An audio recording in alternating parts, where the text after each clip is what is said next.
with the League of Women Voters, and that's the group that's here to make sure that the candidates get heard, and you can ask questions. Just raise your hand. We have our volunteer students who will come and give you a card to put, you can make a question and then just raise it up, and our students will pick it up. So, and I'm very, very happy to introduce to you Lee Tucker, who is the moderator for today, and she's very special. We're really happy she's with us.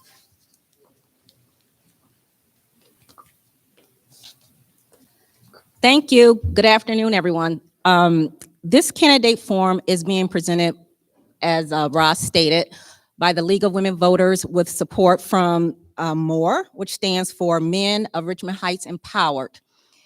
I'm going to go over a couple of form rules for the audience so that we are all on the same page, and that to help expedite it and make sure that all the candidates are given fair time and you can hear all the candidates.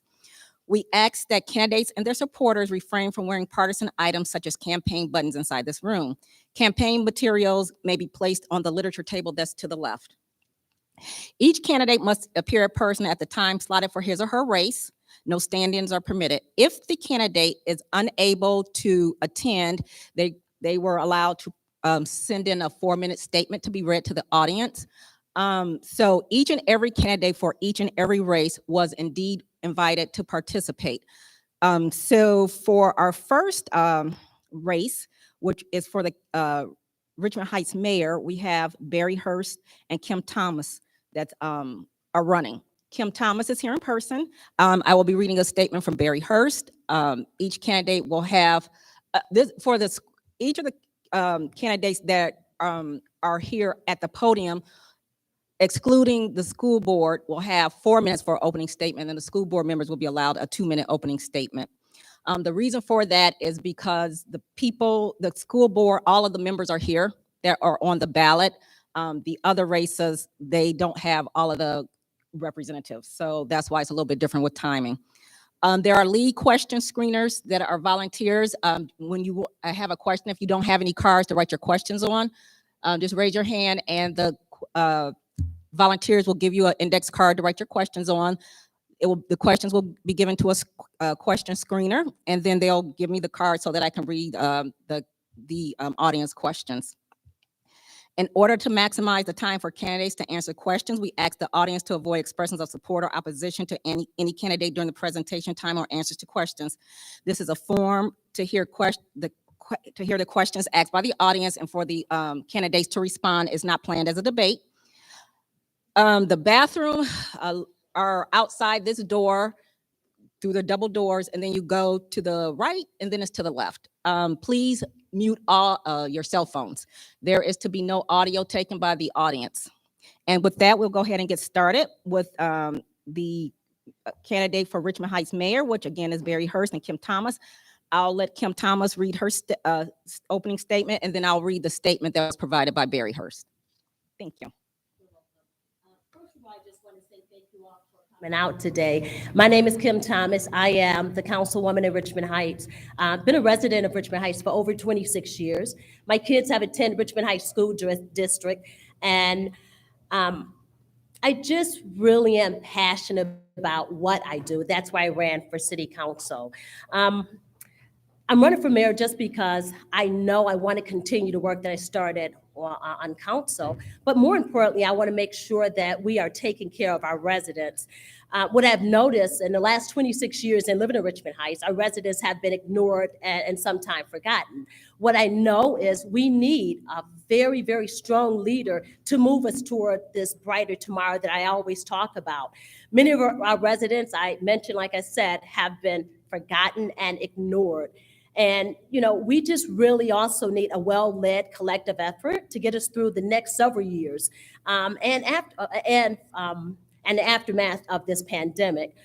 Throughout my initiatives, I have shown that I understand the needs of our community, and that's what we need, someone who is really, really in touch with the residents on the ground. I just didn't start this. When I got elected to city council almost 2 years ago, as I was campaigning, I listened to my resident. I understood the needs that their needs and their concerns, and I didn't take them for granted. I made sure I stayed on the ground and fulfilled every need that they had. But I'm also, I want to make sure that I build on the work that I've already started when COVID-19 begun. The work that we have put forward on council, building relationships with our community partners, expanded economic development efforts, and fostering a closer relationship with our community partners. Now, we can't move this city forward unless we stay engaged with our residents. And what I really want to do is make sure that we have a community first priority, and that is making sure we understand what each and every one of our residents want. I am collective, I'm engaged, and I'm accountable. I currently serve on the Finance Committee, the Safety Committee, the Audit Committee, and the Planning and Zoning Committee. So I do understand what is going on in the city of Richmond Heights. What I also understand is Richmond Heights have a digital disparity in technology. And that is one of the biggest concerns we have right here in Richmond Heights. So my main goal is to make sure that we bring our city up to the 21st century and also really focus on our infrastructure. But in order to move our city forward and put our residents forward, we really, really have to move ourselves to the 21st century. So, and I know it's going to take hard work to be the next mayor. I know it's going to take hard work, dedication, and communication, but I am a public servant. This is what I was born to do. This is not something I just started doing. Most of you guys know me. If you look back when COVID hit in 2019, I was the one who brought the second food bank to Richmond Heights. And as of today, I've served over 189,000 pounds of food to our residents. I've also listening to our residents, I made sure that I brought the Cuyahoga County department heads to Richmond Heights. And that's because I was listening. And when I was on the campaign trail, a lot of them were falling behind in their taxes. And they said, Kim, how can you help us? I made a phone call out to Armin. You have to have relationships on a local, state, and federal level. And I have those relationships. Armin Buddhis and his entire team came to Richmond. Sorry, guys. Thank you, Ms. Thomas, for your information. And I just want to clarify a point for the candidates that are, because it's only one candidate here, we won't be accepting candidate questions for those roles. So the only questions will be for the Board of Education. Now, after this event, the MORE, which are the Men of Richmond Heights Empowered, will be hosting something for the residents to engage with the candidates further. Okay, so thank you. Oh, I'm sorry, and this is not for you, but this is for the audience and for the community. Mr. Barry Hurst, who's also running for mayor, sent the League of Women Voters a statement to be read. His statement says, "Dear members of the League of Women Voters, as I previously conveyed by phone, I am unable to attend today's event due to my father's medical condition that has led him to hospice care. After having talked with medical professionals, they recommend certain actions that will benefit my father's care, which includes smaller settings, face maskings when appropriate, and caution around enclosed gatherings. I appreciate your understanding to these matters as I and my family go through these times. Very truly yours, Barry Hurst." So that's Mr. Hurst's statement, a candidate for mayor. So we'd like to thank Ms. Thomas for coming out and speaking to us, and let's give her a round of applause. Thank you.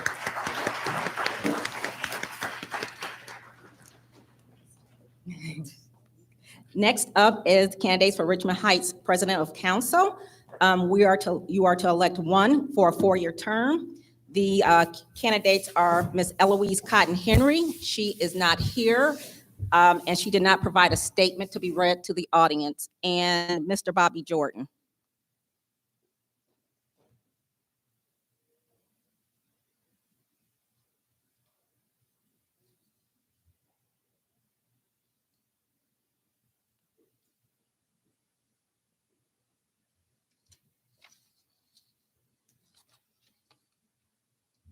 Hi, thank you.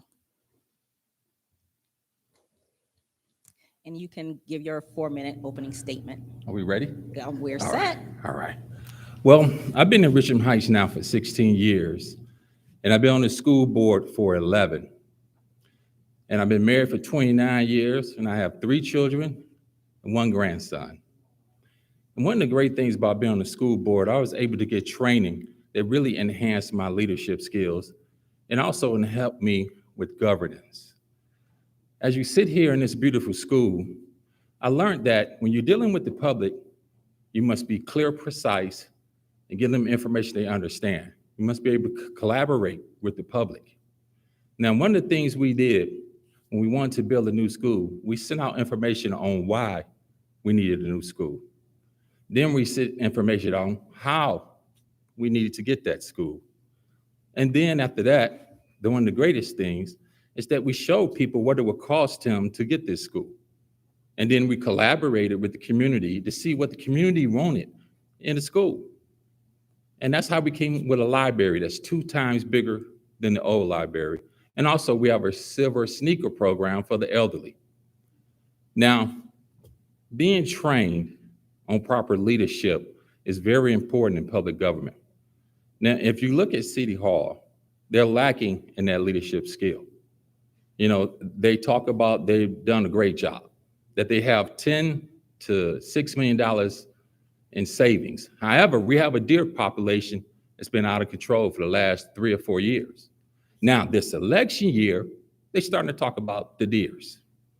No, they talk about that they have a surplus of $10 to $6 million. However, we had a pool that's been inoperable for the last 3 to 4 years. Election year, now they want to talk to see what people want in a pool. They're talking about they have $10 million in savings. Every other light was cut off 11 years ago in cost-saving measures. Lights are now trying to be cut back on because it is election year. And as you see, that is the common denominator. The election year woke up a sleeping giant over in City Hall. And you guys deserve better than that. One of the things under my leadership as a school board member, we was able to collaborate and talk about important items and come to a consensus in a timely manner, which gave the superintendent opportunity to do the things she needed to do for the school. Now, if you look at the Bell Oaks project, one of the biggest projects in Richmond Heights ever, there's been no collaboration with the community. There's been no communication with the community. Under my leadership, I would have made sure early in the process that the community would have been able to voice their opinion and talk about some of their concerns. And we would have took that to the ownership and the builders and see if they can bring that in to the project of the Bell Oaks. But that wasn't done.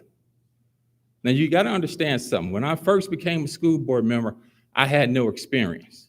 However, I was passionate and I had leadership skills. And I was humble. I was able to get training every single year. We was able to bring someone to bring us governance training as a group on the school board. And that just solidified the school board and we became a great team. Now, you got to understand something. I promise, if you vote for me on November 2nd, I will be just as passionate. I will work just as hard. I will work on my leadership skills through training, and I will bring governance training to this council, and we will become one of the best suburbs in Northeast Ohio. Thank you. Thank you. All done? She ain't got no speech. Thank you, Mr. Jordan. Up next is our candidate for Richmond Heights Councilperson at Large. You will be electing 2 this November. 2 of the 3 candidates. The candidates are Ms. Sheena Levy, Ms. Juanita Lewis, and Mr. Daniel Ursu.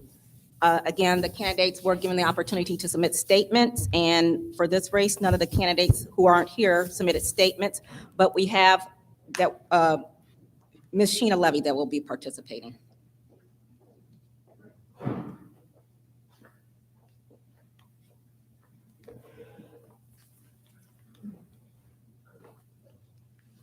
Thank you. You can start. Okay. Good afternoon. My name is Sheena Levy, and I'm honored to be your candidate for Richmond Heights Council at Large. I'm running for Council at Large because we deserve better. I'm an accountant. I've been happily married for 10 years and have one child who's a senior here at Richmond Heights High School. My husband and I own a tax and bookkeeping business, and we've lived in the city for 5 years. I currently serve as the treasurer on my HOA board. I volunteer for the school district when needed, and I am a member of the Concerned Taxpayers of Richmond Heights, where I serve as the liaison to the city. I have dedicated over 1 full year of my time attending weekly city council and committee meetings. Not because I planned on running for council, simply just because I wanted to know what was going on in our city. Once I experienced the unprofessionalism, unorganization, the total disrespect and disregard for our residents, so much that timers were set to basically time residents when they're there to express their concerns. I just couldn't ignore a need for better representatives. While attending these meetings, I've learned a lot about our city finances, from unauditable records due to lack of efficient record keeping, no policies and procedures in place for internal control, and did you know that there had never been an internal audit done on bank statements and credit cards that's issued to our city officials? To me, this means that our finances have been in the hands of poor leaders. It has taken the leadership of our 2 newest council members that was just elected 2 years ago to come in, ask questions, dig, and actually lead, in my opinion, to find out the things we know now. I was able to see that people in their wards are actually being served. Calls are being returned. Over in my ward, we can't get a call returned. It proves that change and new leadership can make a difference. My fellow community members, we deserve better. Thank you.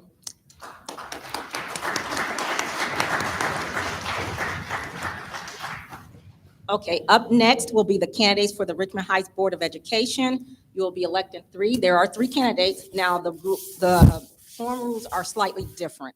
So each of the candidates will be given 2 minutes for an opening statement, and they will be allowed 1 minute to answer questions that were posed by the audience. So once we have them set up, we will get their opening statements, and then we'll start the question and answer sessions.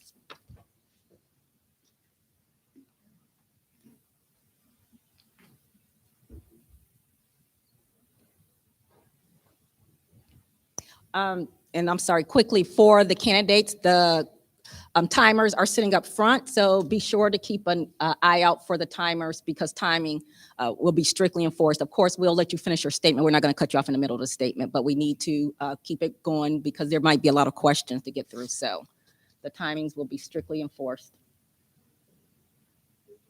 School board.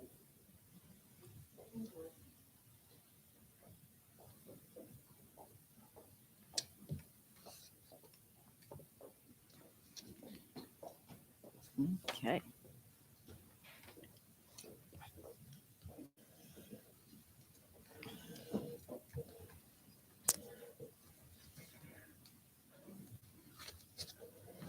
Okay, we're just going to go down the line. We're going to start with Mr. Jacky C. Brown Sr. He will give his opening statement, followed by Mr. Hugh A. Turner, and then up last but not least is Ms. Nakia. Am I pronouncing your name correctly?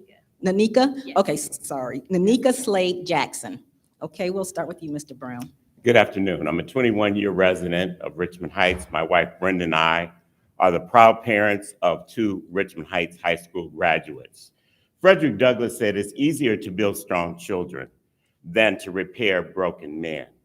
This quote serves as a catalyst for the work I've done for the past 35 plus years as a veteran educator who's had an opportunity to mentor others and the privilege of serving in certain roles educationally.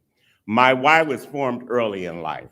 My parents, both having collectively an 8th and 6th grade education, raised 6 children, all with advanced degrees. And besides stressing education, they stressed that it was important to give back to the community. So for 21 years, I left this community going to other communities supporting families. A few years ago, I joined the Concerned Taxpayers of Richmond Heights, served as the education liaison, and started attending board meetings. The board is truly visionary and transformational for our community. As a school board candidate, my vision is twofold: to increase the academic achievement of our scholars and to build the social emotional well-being to prepare them to be college and career ready and then be contributing adults to society. I have a three focus. One is collaboration. It is critical that school and city leaders work together in order to build not only a growing community, but a thriving community. A community is only as strong as the support of its youth. Second, I want to counteract the COVID-19 impact on student achievement. You've heard terms like unfinished learning, addressing that. And so thirdly, I want to build communication. It is the bridge for racial and the cultural divide that we have. And the upper school was built as a learning community for day and a community engagement for the community at night. Thank you. Thank you, Mr. Brown. Mr. Turner? Thank you. My name is Hugh Turner. I'm a candidate for re-election to the school board. Several years ago, I was working as a janitor for Caterpillar Tractor Company's tow motor manufacturing and Mentor. We were very happy then. We had gotten us a significant pay raise and was looking to get additional pay raises during the coming years. I looked at my check, and for to sweep floors, I was making close to $15 an hour. I realized that that could not last.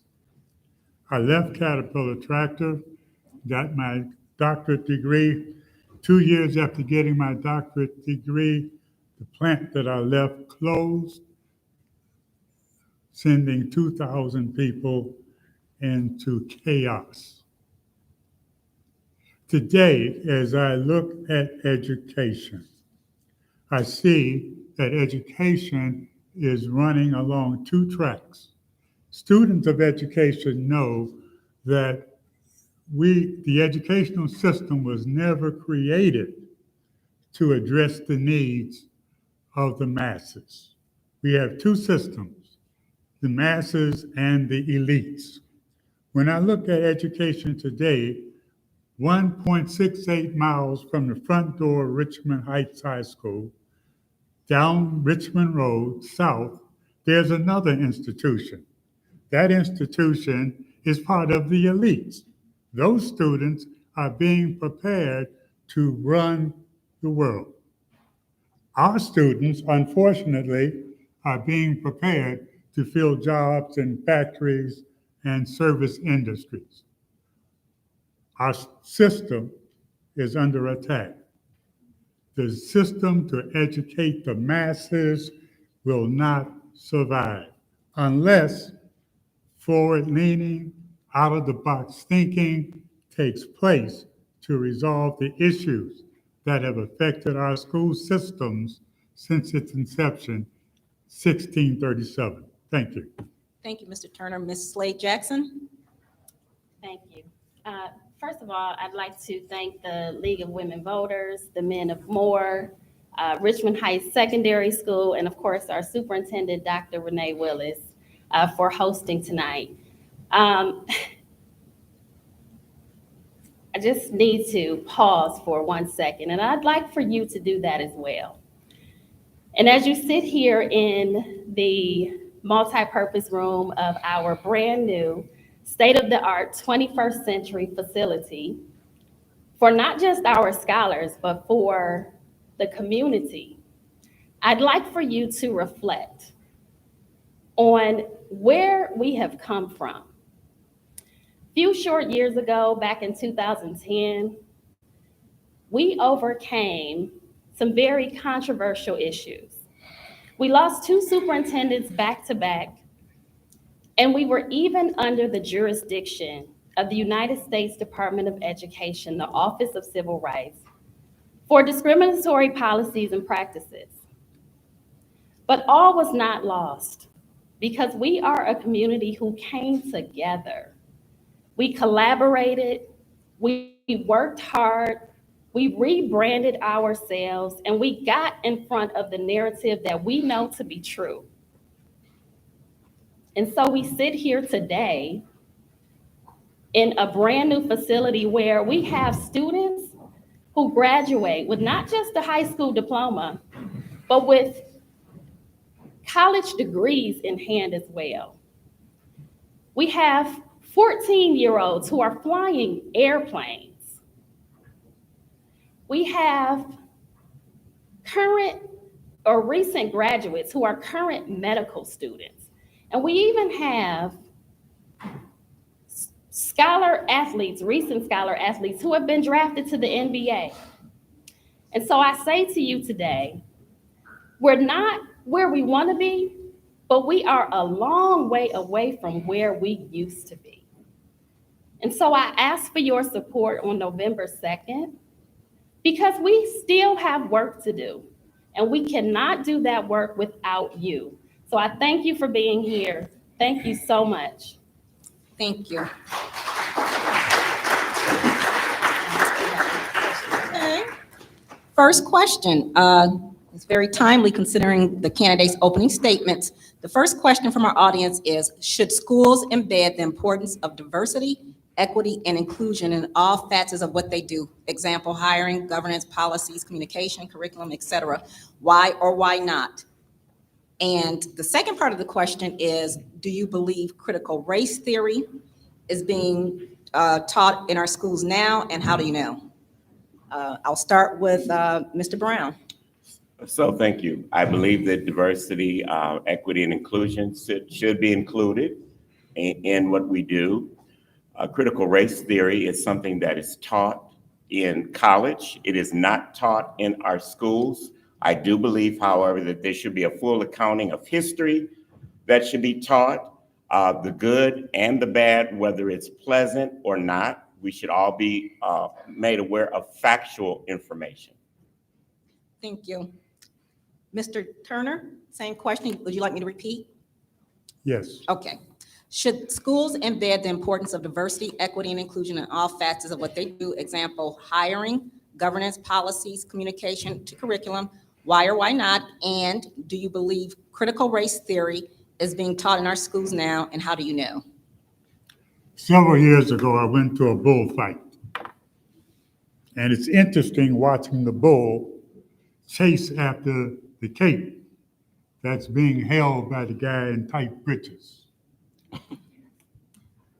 The bull continues to charge at the cape until finally it comes to its understanding that it's not the cape that its enemy, it's the guy in tight breeches with the sword. I want you to consider, are we charging at capes? Critical race theory, report cards, school funding. That has never, none of that is going to assist our kids to develop the strategies to survive in a world that is not meant for them to survive in. Thank you. Thank Ms. you. Jackson, would you like me to repeat? Please. Okay. Should schools embed the importance of diversity, equity, and inclusion in all facets of what they do? Example, hiring, governance, policies, communication, and curriculum. Why or why not? And do you believe critical race theory is being taught in our schools now, and how do you know? So absolutely, schools should embed diversity at every touch point that I can think of in education, particularly here in Richmond Heights. People tend to look at our students, and because we all have, or most of us have melanated skin, they automatically assume that we're all the same. And it's just not the truth. We here have experienced at one point in time students from 11 different countries. We have students who are learning English as a second language, not just them, but their families. And we also, in addition to that, have a highly populated special education population. And so, yes, diversity is important. No, critical race theory is not being taught in our schools, and I know because we just approved the new African American curriculum at our school board meeting a few times ago. So, Okay, great, thank you. Next question is, as a school, and I'm going to start with Mr. Turner. As a school board member, how much are you looking for a better relationship with the city of Richmond Heights? Interesting question.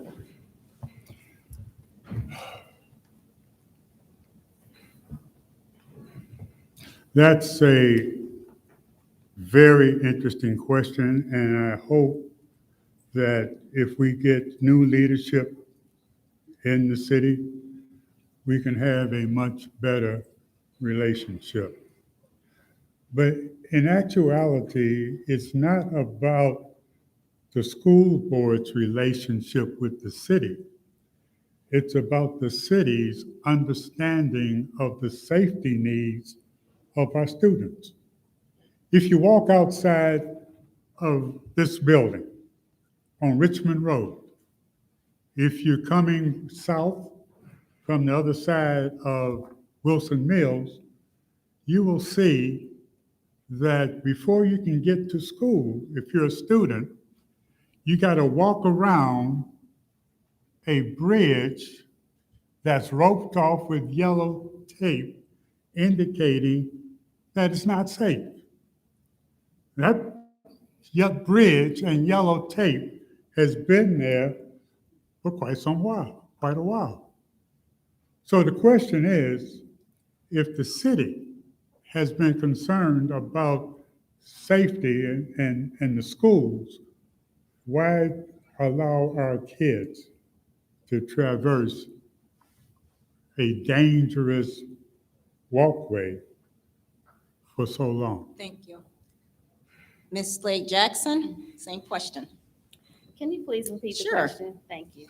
As a school board member, how much are you looking for a better relationship with the city? It's imperative.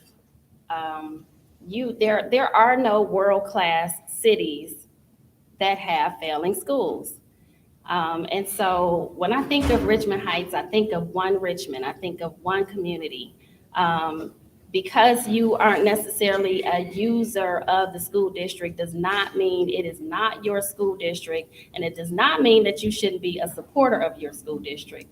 And I'm looking forward to it so much as far as new leadership goes, that I've campaigned alongside Kim Thomas and before she even pursued her mayor. I campaigned for Kim and Cassandra as council people. I campaigned and I believe in Sheena Levy. I campaigned alongside Bobby Jordan because we need to bridge the gap between our city and our schools. It's imperative. Thank you, Mr. Turner. Just a reminder to the audience that we don't want to show some signs of support or opposition after the candidates or during their speech. We'll say that for the end. Thank you. Mr. Turner, would you like me to repeat? Brown. I'm sorry, Mr. Brown. Okay. Yes. We started with Mr. Turner. Yes. So as a veteran educator, I understand the dynamics of education and how important it is for our scholars to have all the support that they need. I have attended city council meetings as well as Board of Education meetings, and I'm really surprised at how little of a connection between the leadership there is. And I know, and as I said, one of my platforms is collaboration. It's critical that city and schools work together in order to draw families into the community. It's considered a bedroom community, but it's a growing population. We don't only want to grow, we want to thrive. And so the connection between school and city is very important. I watched it in other communities that I've been in and served as an educator. When there was a new project coming into the district, they sat at the table together talked about what the schools needed, and talked about what the city needed from the schools. And so it has to be a working relationship, and I'm looking forward to having one. Thank you. Next question, I will start with Ms. Slade Jackson. How can we become an elite system, and when will it happen realistically? That's a good question. We talk about, success and what that looks like. And unfortunately, we have been under the jurisdiction of a report card that has been discriminatory, that has exacerbated a very dangerous narrative about our students and ultimately our community. And so I would say to that individual who asked that question, what does elite mean to you? Because I believe we're here today. I don't know how many 13-year-olds you know that are flying airplanes. But we have to take charge and own our narrative. And it's up to us to tell those stories, regardless of what a state report card says. So I believe that we're here. I think that, of course, as I stated, we have more work to do, but we are definitely on our way. Thank you. Mr. Brown, same question. Would you like me to repeat it? No, and I would follow up with President Slade Jackson in terms of elite. I would like to know what elite looks like to them. When I think of elite, I think of what I've heard people say is there are certain private schools in the city that attract people that cost a lot of money, and they get special support. But one of the things that does need to happen is that for schools, the Fair Funding Act needs to be passed. There needs to be funding that is comparable in smaller districts like Richmond Heights, like they are in more affluent districts. So there's an imbalance in the funding. There are scholars in every district. And so what we need to do is make sure that the funding is equitable. And then once the funding is equitable, we need to be able to address the different ability needs of all of our scholars. If you are gifted, there's still more learning that you can do. And if you struggle, you're at risk, you're challenged, we need to bring them up to it. So that the local report card also every year provides a target that keeps moving for where scholars need to reach to be proficient. And so what happens is districts are looked at as failing because of this moving target. But again, if we have the funding and if we have the high quality instruction in every building, we will have elite schools. Thank you. Mr. Turner, should I repeat? No. Okay, great. History tells us that we are an elite people. We are an elite people. We have survived. We have overcome tremendous odds just to be here today. For our school system and our students to live up to their great potential, it's not going to take money. It ain't going to take money because the state is never going to give us enough money to do what we need to do to take care of our kids. It ain't going to take money. It's going to take involvement. Parental involvement. We have kids coming from all over the city into Richmond Heights. Some of the kids who are coming into Richmond Heights have been severely traumatized by the environment that they are coming from. They have the potential to be elite students. But we're going to have to begin to think outside of the box. We can't rely on a state government that does not do business that's in our best interest. Thank you, Mr. Turner. Next question, we will start with Mr. Brown again. And again, I'll ask you, because this is kind of a long question, so I'll repeat it for each candidate. What are your thoughts on the status of elementary schools? They're falling apart, mice infestations, inferior buildings, and are overcrowded. And how are the foundations of education happening with the things I just mentioned?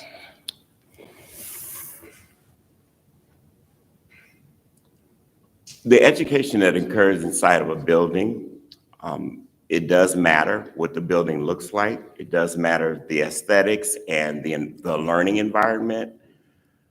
Again, we need to have funding that will allow us to have 21st century buildings. Children will flourish in an environment that is positive, that is bright, that looks like this. And so in order for our scholars to really get all they need to get, we need to have an environment that is going to be able to meet their needs. And we need funding to be able to do that. We need high quality instruction from teachers who are trained in order to meet the needs of those scholars.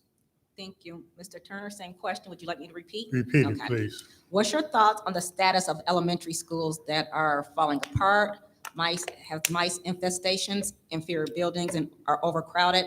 And how are the foundations of education happening with those crises that I just mentioned? The buildings are falling apart and infested with vermin and other horrible issues because the powers that be want our kids to feel as if they are less than those kids who are given every opportunity to succeed. However, I want you to think, our parents, our grandparents, certainly our great-grandparents, did not have the luxury of a modern building. Some of our grandparents went to school in a single building, but they learned something in that single schoolroom building. They learned how to survive, they learned morality, and they taught us what we needed to do to overcome tremendous odds. Thank you. Thank you. Ms. Slade Jackson, would you like me to repeat? Please. Okay. What's your thoughts on the status of elementary schools that are falling apart, have mice infestations, inferior buildings, and are overcrowded? And how are the foundations of education happening with those crises? So I asked you to repeat the question because I wanted to make sure that it wasn't in reference to our elementary school building, because I've never heard of mice infestations and things falling apart. So we're talking about elementary schools in general in which those kinds of things are happening. It's sad. Now, be clear, we do have some work to do on our elementary school because we'd like to be able to provide a 21st century facility just as we have for our secondary students. And of course, your environment matters. It matters what the condition of the building looks like. It matters what conditions teachers go into work every day to perform for students and families. So I certainly hope that it's not being implied that that is our elementary school building. And if so, please see me or Dr. Willis afterwards because we need to have a conversation. Thank you. Thank you. Next question, we'll start with Mr. Turner. What or how do you envision what the community can do to assist the school board? Be involved, demand that we put in implementation programs, procedures that address the needs of your kids. Your kids are the most important thing that you have in your life. You entrust them to us. Demand that we do everything in our power to make sure that they are prepared. They are prepared to survive in a world, in a city, in a state that does not care if they survive or not. Thank you. Ms. Slade Jackson? Can you please repeat the question? Uh-huh. What or how do you envision what the community can do to assist the school board? The community can do things like what we're doing today.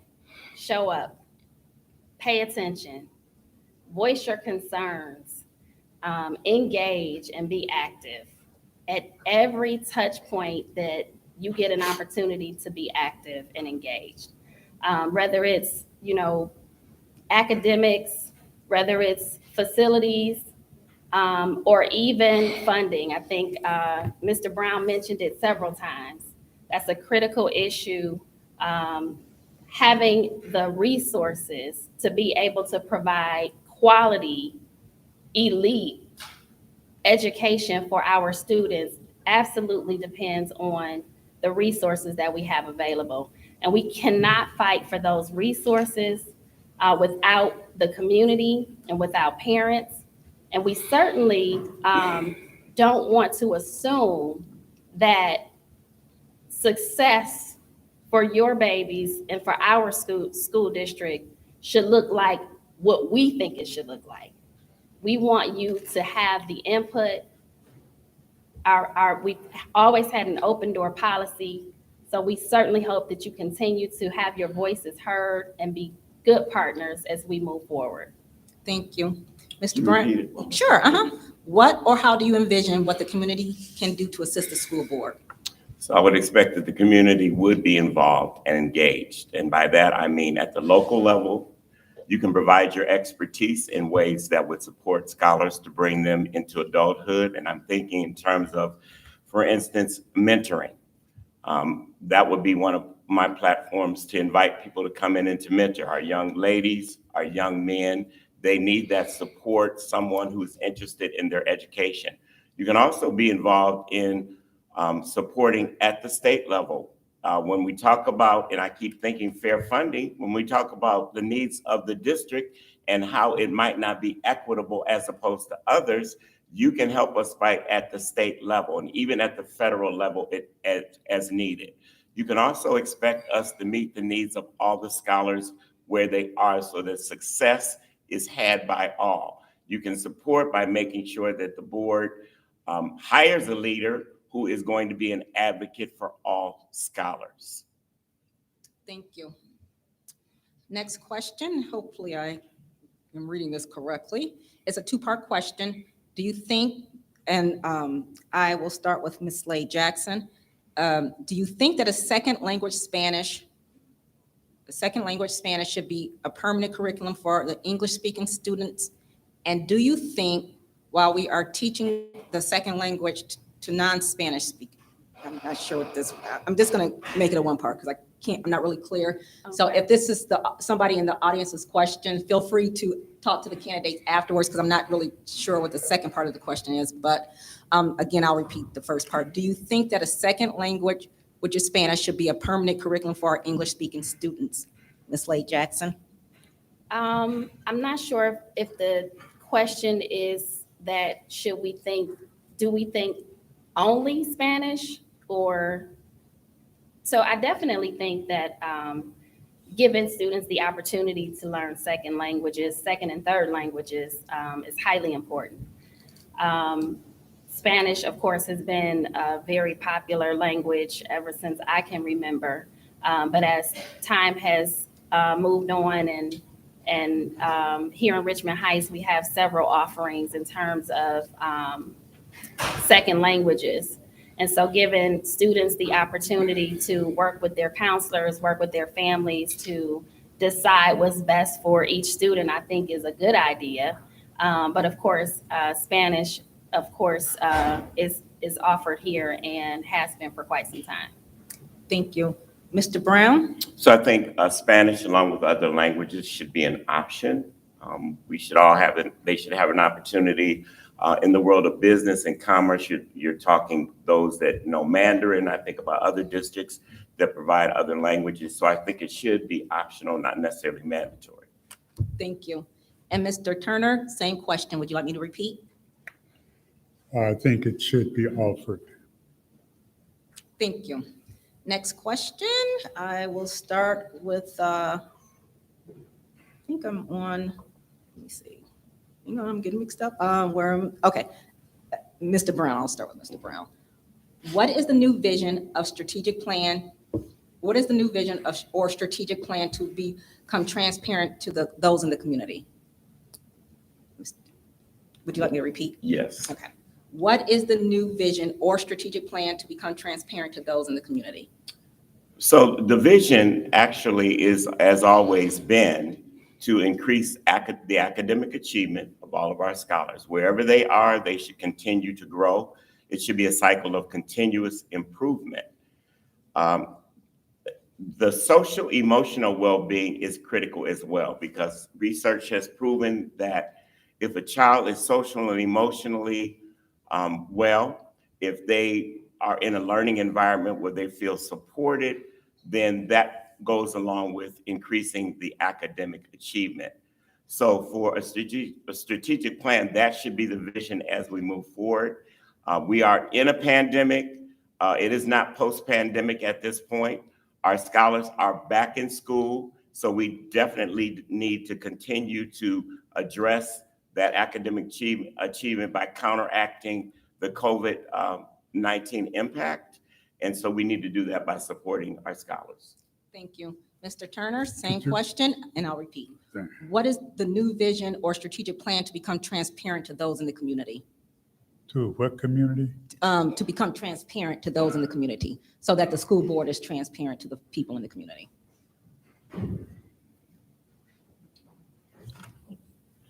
I think, if I'm understanding the question, academic achievement,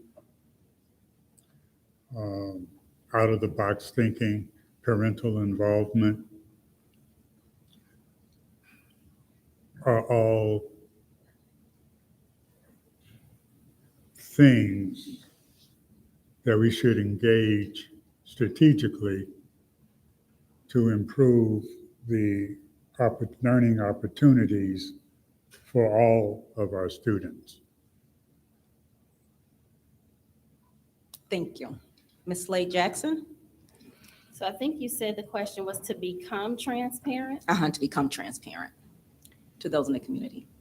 So of course, we can always strengthen our approach to everything that we do. We already have twice monthly open board meetings that are open to the public. The superintendent's door is always open. She's one of the only superintendents that I know who, not only walks the school building and is in classrooms, but she has met in the living room of community members. She's met you at coffee houses. She has knocked on your doors in apartment buildings, and I know because I've been there with her. And anything that the community feels that we need to do to strengthen our transparency, I'm open to. And so I think that as we, talk earlier about collaboration and just hearing from the community, we want to be able to do that. We want to be able to hear from you about ways that we can make it better. But transparency is always 100% in the forefront of everything that we do. Thank you. Next question, I'll start with Mr. Turner. As someone who works in technology, I've seen a lack of funds available to technology and innovation when it comes to students. What will you do to ensure that students are getting the education and technical devices that they need? Well, I think Richmond Heights is second to none in providing technical and out-of-the-box curriculum and education to its students. I would continue to support the superintendent in bringing those types of learning activities to the school that give our students a heads up position in their learning experience. I don't know of any other school the size of Richmond Heights that provides aviation or CNC, three-dimensional printing. These are all learning activities that we can continue to support the superintendent to bring on board. Thank you. Ms. Slade Jackson, would you like me to repeat? Yes. Okay. As someone who works in technology, I've seen a lack of funds available to technology and innovation when it comes to students. What will you do to ensure that students are getting the education and technical devices they need? So yes, we've seen the lack of funds that support innovation and technology as well, which is why our board has been so grateful to the superintendent and her team, because despite what Mr. Brown has described regarding funding, we have leadership who has gone after very innovative grants. The 21st Centuries Grant, the Community Connectors Grant, millions of dollars that have been awarded to our school district to support things like coding. We have fourth graders that are learning to code here in our school district. Those dollars have gone to support us, as Dr. Turner has stated, aviation, the drone program, the makerspace, all of those things are important to us. And we don't sit back and wait for fairer funding to happen before we make certain that our students get the best. And so we'll continue to do that as we move forward. And I want to just thank our superintendent and her team for always being forward-thinking and innovative and securing the dollars to be able to do those things. And I know I'm past my time, but I thought I saw AJ here. I asked you guys how many 14-year-olds do you know who flies an airplane, and AJ is in the room, so get a chance to meet him because he's one of those 14-year-olds who actually has flown an airplane multiple times. So yes. Thank you. Mr. Brown? One of the positive outcomes of the pandemic is the fact that every student in each district has had an opportunity to have a one-to-one device for technology. I will say, in observing the board meetings, that and this is really to echo what President Slade Jackson said, Dr. Willis and her team have been really aggressive about seeking grants that would provide opportunities for them to have technology, to do innovative things like makerspace to go along with what Dr. Turner said. So they will go after, even if they don't have the funding, they will go after what is there in order to provide the best educational experience for the scholars of Richmond Heights. Thank you. And this is our last question due to timing. And again, I'll ask everybody the same question, and I will start with Ms. Slade Jackson. What do you believe are the biggest challenges facing our school district, and how do you think these challenges can best be addressed? The biggest challenge I believe that's facing our school district is two things: a report card that dangerously labels our students and community as failing, and the fact that funding in Ohio is unconstitutional. Those are our two biggest factors that impact student learning and the resources that we're able to afford the students here in Richmond Heights. How are they fixed? Fight, rebranding, telling our own stories, not allowing ourselves to be labeled, not allowing our students to be labeled, and most certainly not allowing our teachers to be labeled. Pushing back when we hear that our students are failing, pushing back when we hear that it's not enough here, and continuing to support where support is needed as well. Thank you. Mr. Brown, should I repeat? Yes. Okay. What do you believe are the biggest challenges facing our school district, and how do you think those challenges can best be addressed? So I agree with President Slade Jackson, funding and the local report card.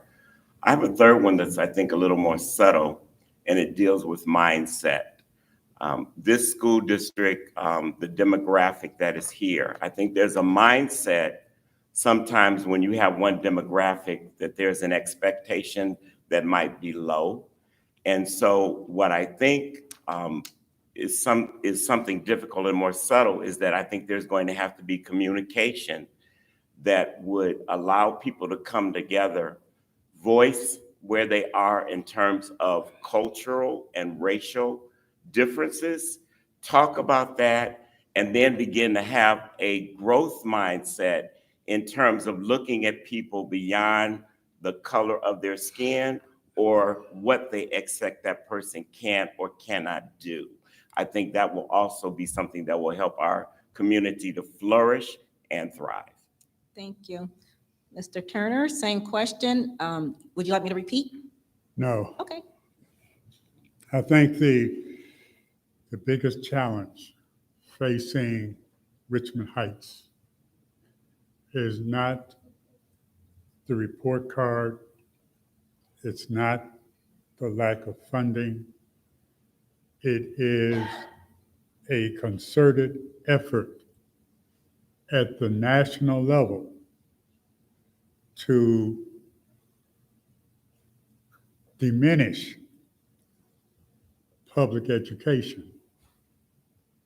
As I indicated earlier, that bull chasing that cake, all of those things that we are focusing on because of what the state is doing is simply charging at the cake. We have to understand that education, public education, is under attack. And unless we develop the means to educate our children in a different way, we're going to be like the endangered species, the butterfly. Thank you. Thank you. And before we actually conclude, because the question session is over, is AJ in the audience? Where did he go? I like to, that's pretty impressive. I'd like Yes. everybody to give AJ when Yes. they return. That was good. That's amazing.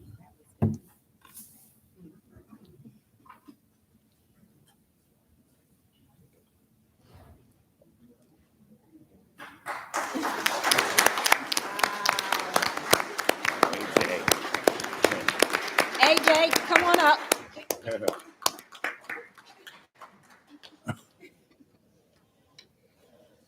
This, like, everybody, again, give AJ a round of applause.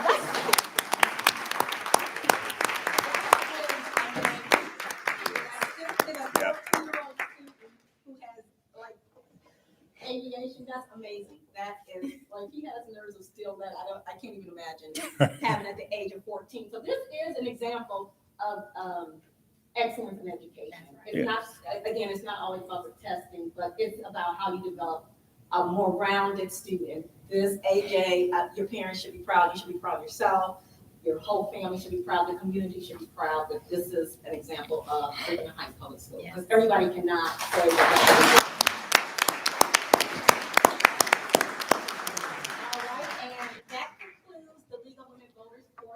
Of this candidate forum. Again, all the candidates who are here today will be here, and more will take over from here. So that concludes the taping. So your candidates will be here for questions. Thank you, audience, for your patience, and we have way more. So, we're gonna let AJ speak as well. Again, we'd like to thank the Richmond Heights School District for allowing us to use this facility. Would you like to speak, AJ? AJ would like to speak, but everybody talk to AJ afterwards. He's awesome. He's really awesome. Thank you, school board candidates. Everyone have a good Easter.